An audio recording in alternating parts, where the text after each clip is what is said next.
here we have Paul, and he's going to give up some rights, some things that he's owed, but he don't want them because to win people to Christ. So that's kind of the chapter in a nutshell, or at least the first part. Okay, so here we go with chapter 9. It says, Am I not free? Am I not an apostle?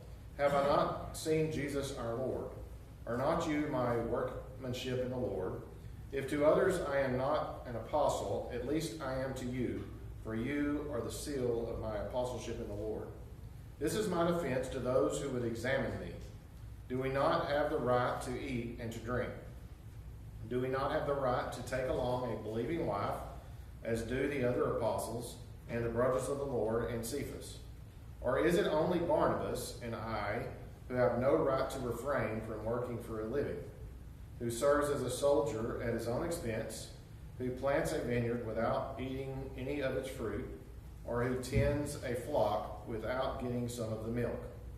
Do I say these things on human authority? Does not the law say the same? For it is written in the law of Moses, You shall not muzzle an ox when it treads out the grain. Is it for the oxen that God is concerned? Does he not certainly speak for our sake? It was written for our sake, because the plowman should plow in hope, and the thresher thresh in hope of sharing in the crop. If we have sown spiritual things among you, it is too much if we reap material things from you. If others share this rightful claim on you, do not we even more? Nevertheless, we have not made use of this right, but we endure anything rather than put an obstacle in the way of the gospel of Christ. Do you not know that those who are employed in the temple service get their food from the temple, and those who serve at the altar share in the sacrificial offerings? In the same way, the Lord commanded that those who proclaim the gospel should get their living by the gospel.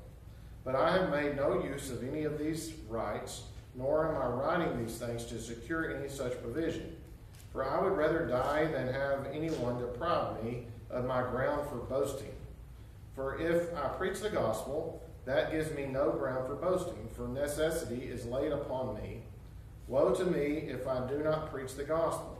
For if I do this of my own will, I have a reward. But if not of my own will, I am still entrusted with a stewardship.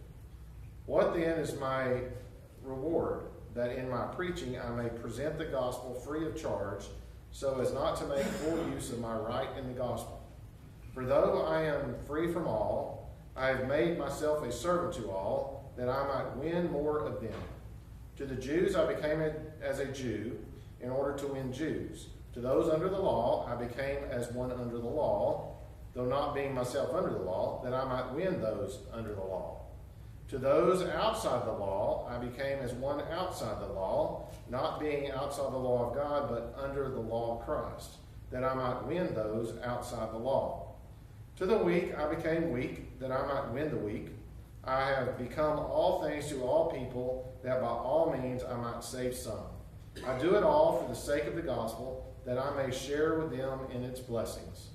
Do you not know that in a race all the runners run, but only one receives a prize? So run that you may obtain it. Every athlete exercises self-control in all things. They do it to receive a perishable wreath, but we an imperishable. So I do not run aimlessly. I do not box as one beating the air, but I discipline my body and keep it under control, lest after preaching to others, I myself should be disqualified. All right, so he asked a lot of questions in this chapter, and you know the answers.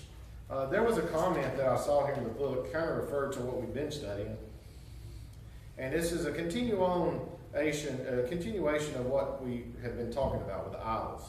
And so he told them to refrain from idols, and he told them to, and it was affecting their pocketbook in essence. They would go there to try to make friends, to try to make business acquaintances, to try to get more business. It's kind of what I would see it as. So when you tell them not to go there anymore, not to eat of those meals, then you're affecting their pocketbook. And so this chapter here is talking about Paul's pocketbook, I guess you could say. And so here in the kind of the preview of this chapter, it says, no amount of knowledge, he said, could nullify the obvious. When a person came to an idol sanctuary, watched priests sacrifice an animal to God, sat down with worshipers at the idol's table, and partook with them, what they did was idolatrous.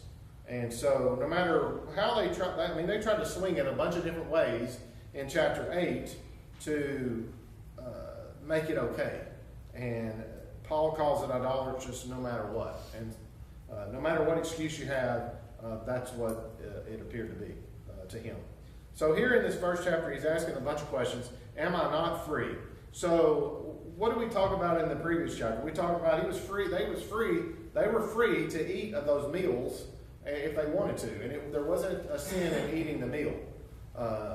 The sin was when they ate a meal and it caused another brother to sin, or to a weaker brother, or maybe they left the church because they saw him doing that and they thought that was part of the idol worship, that they were taking part of it, and they were teaching the opposite, which would be hypocritical. And so here he says, am I not free? Paul has the freedom to make whatever choices he makes, just like they did, right?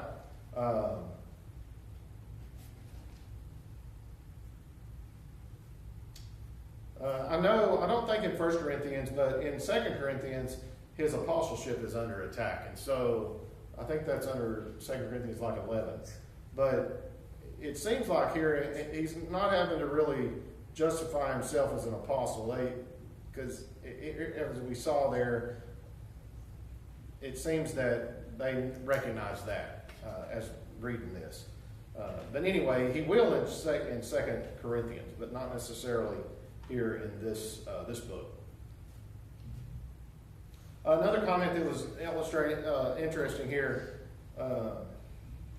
After writing 1 Corinthians, new teachers appeared at Corinth, possibly sent from Jerusalem. These men insisted that Paul's authority was not the same as the apostles in Jerusalem. So in 2 Corinthians, they get into this problem where they don't think Paul's a real apostle. Significant numbers in the church were ready to abandon Paul's authority in favor of these other so-called apostles, people that call themselves apostles.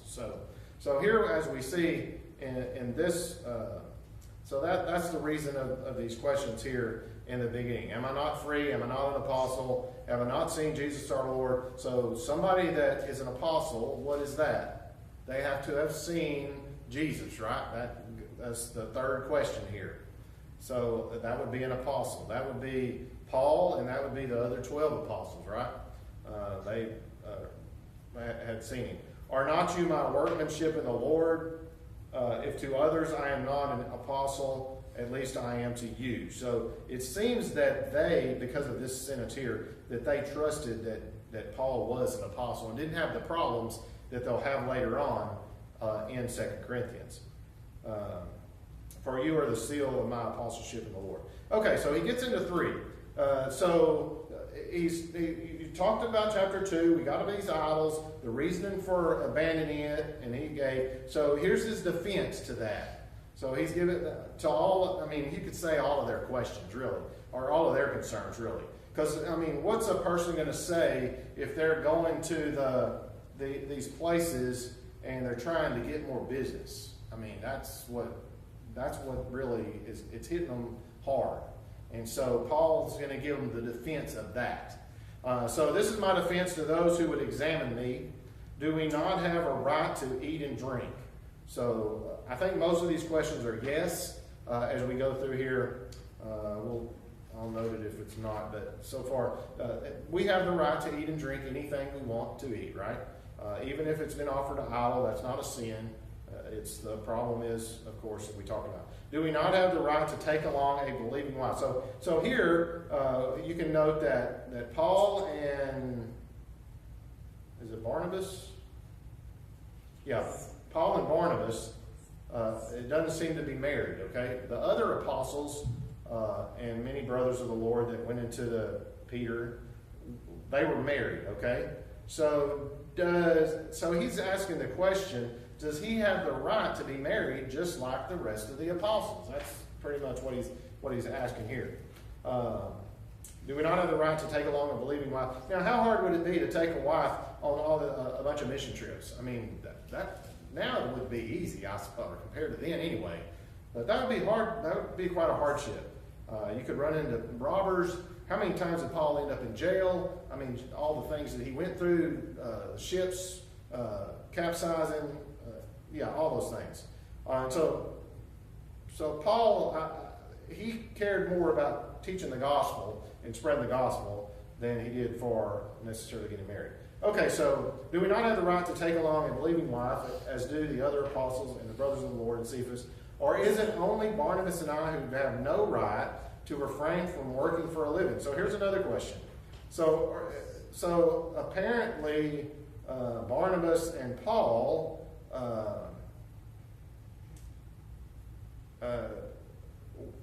they would work as part of to earn the living, so they didn't have to ask the brethren for money, the Corinthians. And we'll talk about why that is later on here in this chapter. Who serves as a soldier? So here's some questions that applies to a soldier and a person that plants, husbandman, and a shepherd, I suppose.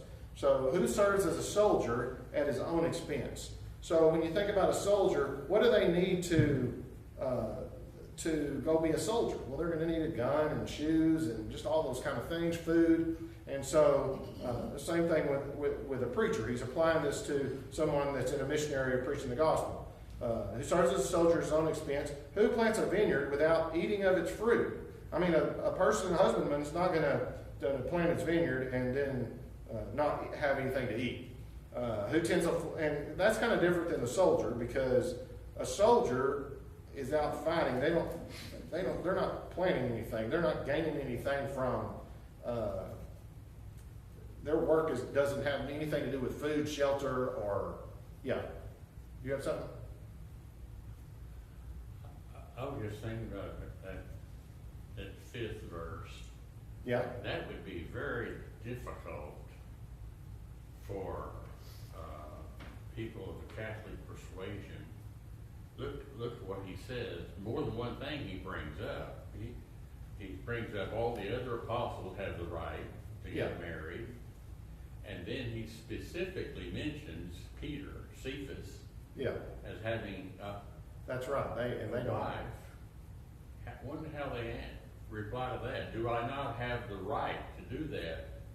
The modern day Catholic would say, no, you don't have that right. Yeah, that's right.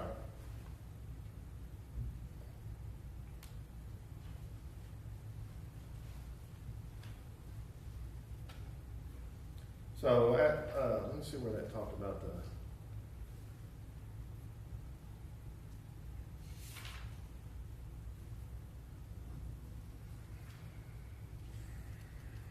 Verse 7. Yeah, I was looking. There was a place in here where it had a couple of comments.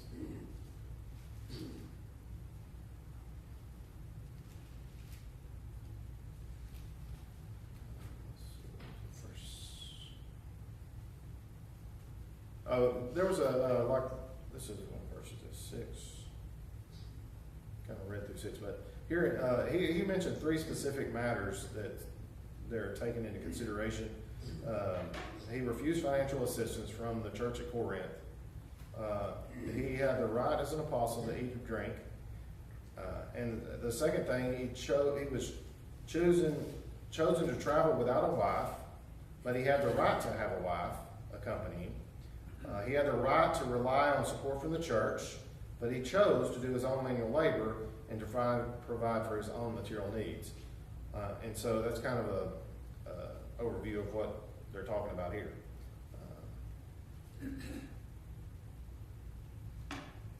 Now, as you think about Paul, a couple of things I mentioned here I thought was interesting, because thinking of Paul and the knowledge that he had, did he not have the knowledge enough to where he would be very qualified to get paid to speak? And I believe that answer would be yes.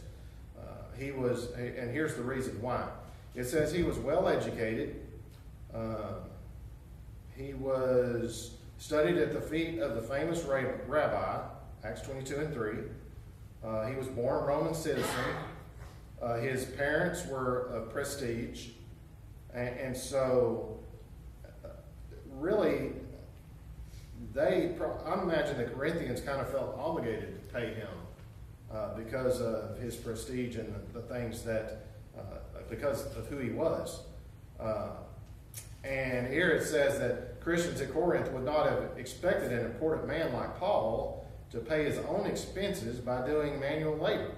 I mean, that's interesting as you think about how educated he was, and then him doing manual labor instead of asking them for it. And we'll see why in a minute.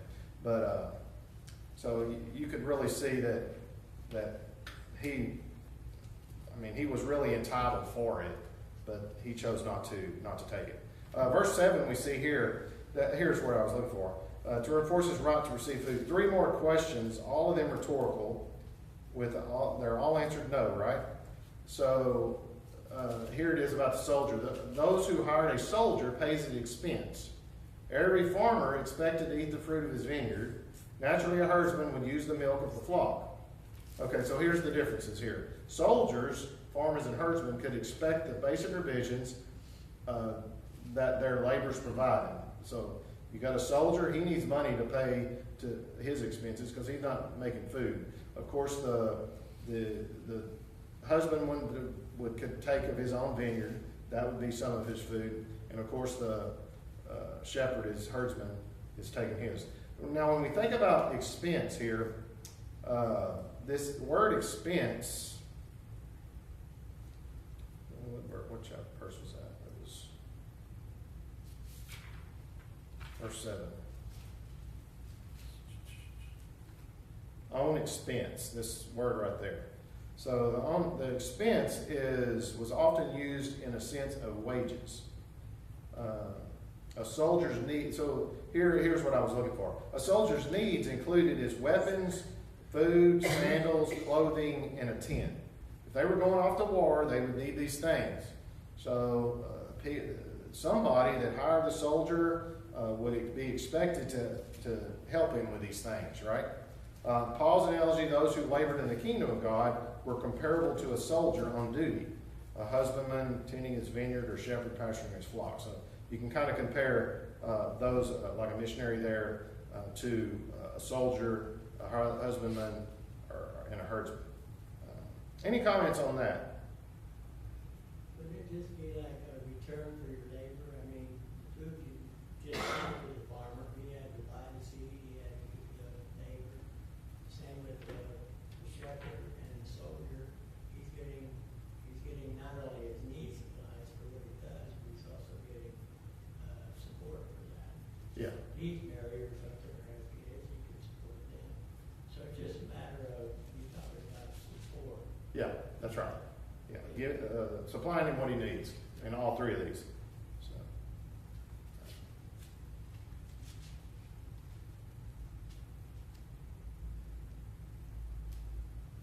Okay, verse 8. It says, "Do I say these things on human authority? Does not the law say the same?" So, is it his own mindset that's coming up with these things? Or is it God, you could say? Well, what he's doing here in this chapter, when we talk about the law, he's talking about the law of Moses. And so it says, "Does not the law say the same?" So when you go back to the old law, here's verse 9. It's written in the old law. It says, "For it is written in the law of Moses, you shall not muzzle an ox when it treads out the grain." Okay, so now what does that mean? Anybody want to take a shot at that one? I know you know what it means. Somebody.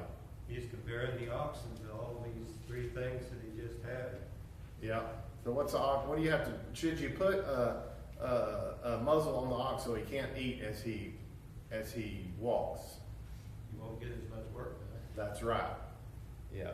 So same thing with a missionary. Same thing with a soldier. If he don't eat, he's going to become weak and he can't do what he's going out to do, set out to do. So So that's from the Old Testament. Is it for oxen that God is concerned? So is God concerned about the ox? No, he's using that as an example, right? Does he not certainly speak for our sake? Okay, it was written, so we're going back to the Old Testament again, for our sake, because the plowman should plow in hope, and the thresher should thresh in hope of sharing in the crop. And so this plowman, the person that's doing the vineyard and the flock, same kind of stuff. Their hope of getting their vineyard, getting their grapes, whatever is on that vineyard, and getting milk from the sheep. If we have sown spiritual things among you, is it too much if we reap material things from you?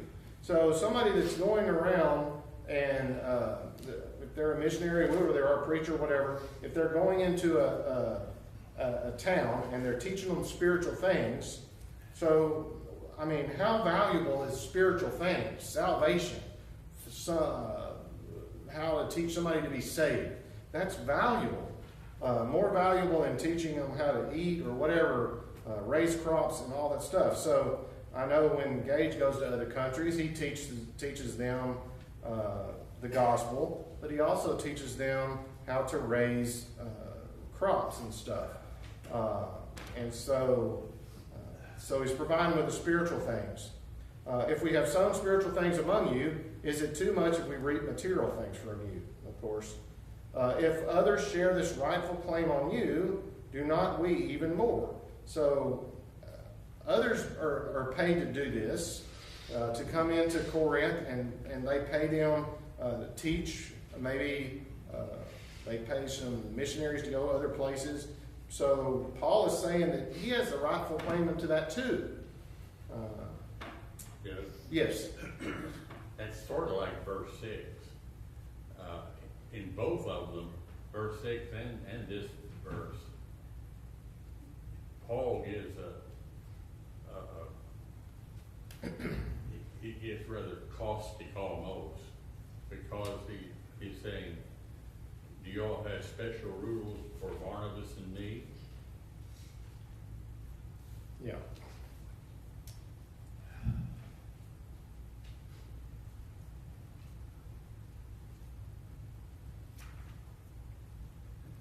Okay, so I think the big problem here in Corinth is you have all these philosophers that went around Corinth, and not Christians, not necessarily, but if they taught you something, they had their hand out asking you to give them something, right? And so Paul doesn't want to be put in that category with those other people. Give me, like he taught, if he's teaching them spiritual things, he's teaching them the gospel, he's teaching them how to be saved. He's not sticking his hand out asking them for them to pay him. But that's what these philosophers tend to be doing that live there in Corinth. They were asking for money, for some kind of payment from those people when they taught them.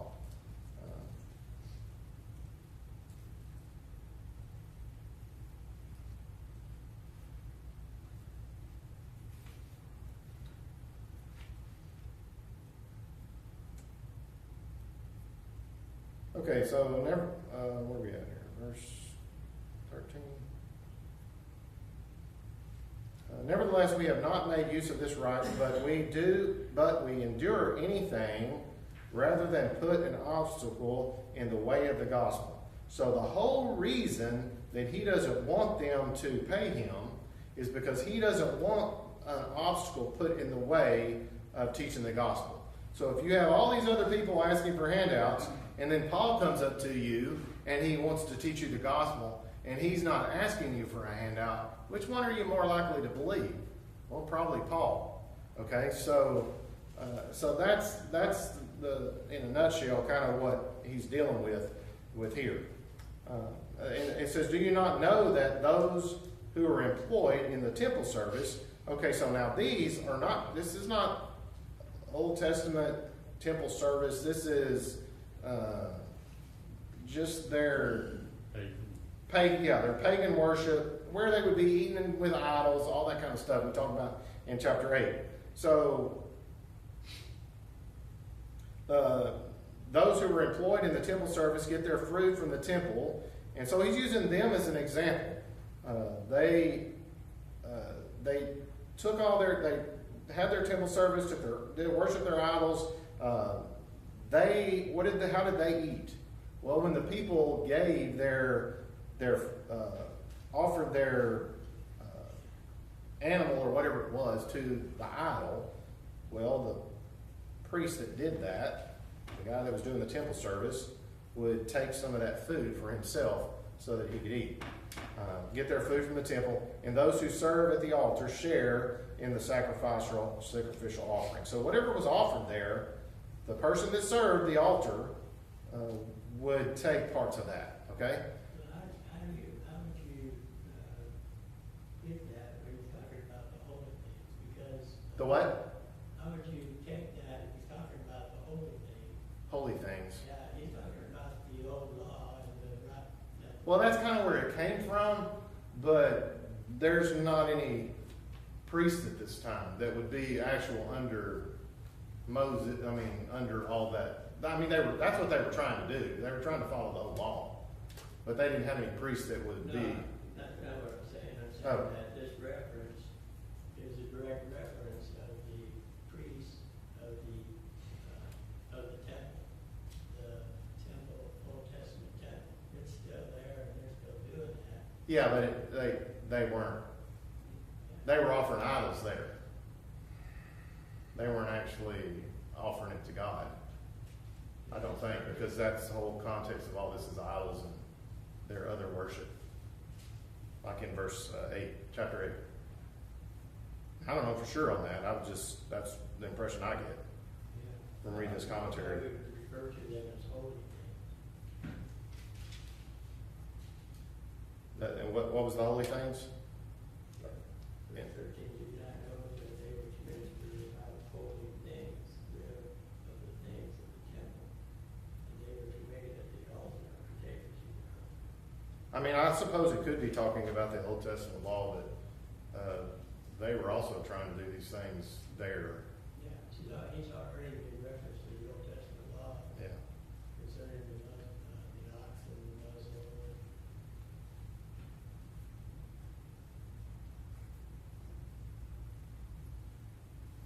This here's what he wrote on this.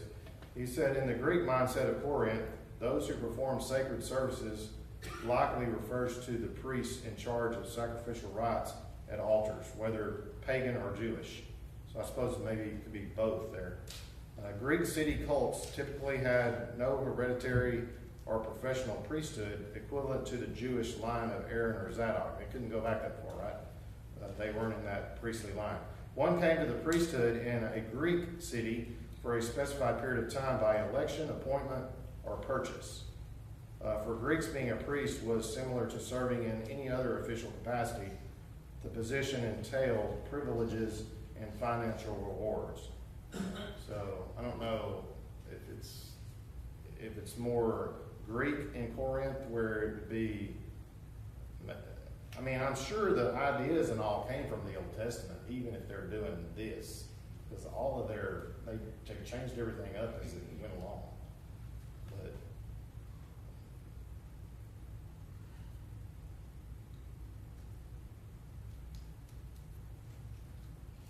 But no matter whether it's talking about Old Testament, whether it's talking about them, the point is that they're able to take some of that offering and eat it. That's the point that he's making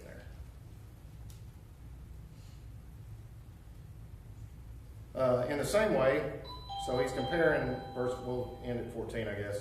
I don't want to start a new section there. But in the same way, the Lord commanded that those who proclaim the gospel should get their living by the gospel. So he's just comparing it to what we've talked about in the past, comparing it to those that worked in the temple, those that were herdsmen, those that were husbandmen that worked in the crops. and of course those that were soldiers. And so that's the whole point here is this question at the end of verse 14. In the same way, the Lord commanded those who proclaim the gospel to get their living by the gospel. So, okay, any comments on 1 through 14? We got a couple minutes.